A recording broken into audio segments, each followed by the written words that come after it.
Inaugural session sa 17 sangguniang panlalawigan sa Subo, gitambungan ni Governor Pamela Baricuatro. Sayranta sa report ni Alan Domingo. Unang ipahigayon ang Santos nga misa o gisunodayon ang sesyon sa ika-17 nga sangguniang panlalawigan. Mitambong ang tanang miyembro sa Junta Provincial diin mihatag og hamubong mensahe ang Presiding Officer Vice Governor Glenn Soko kinsa mihimugat nga magpabiling independente ang Provincial Legislative. Under my leadership and with the competence and integrity of this sangguniang panlalawigan, we will assert our independence. We will bow to no one but the will of the people. Gipasar usab dayon ang resolusyon nga pagbalhin sa signatory sa mga bangko ngadto sa bag-ong gobernador. Samtang gikuha sa pipila ka masakop sa Junta Provincial, ang gobernador sa Kapitolyo ug dayon gidala sa Session Hall sa Legislative Building diin siya gi-welcome.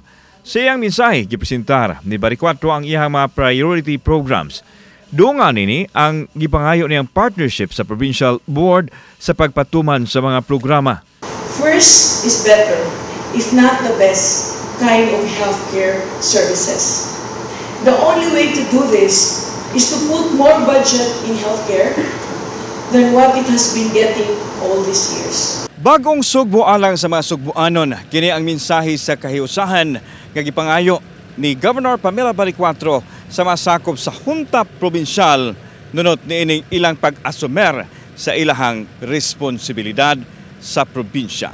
Gidiga usab sa bag-ong gobernador ang plano nini nga apilon ang mga sugboanon sa pagpatuman sa mga palisiya pinaagi sa konsultasyon kay mao kini ang nagbutang kanila sa katungdanan. This is part of my vow to work with everyone to achieve our dream of becoming a more progressive and premier province of Cebu. Nangayo og suporta ang gobernador sa mga provincial board diin alang kanila wa nay kolor ug wa nay partido base sa serbisyo sa mga sugboanon. But they do expect us to work together on the things that matter most. So I come before you today not to impose but to invite. Let us lead, govern, kuyog ang mga Cebuanos.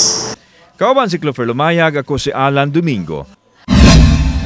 Balitang Bisdak.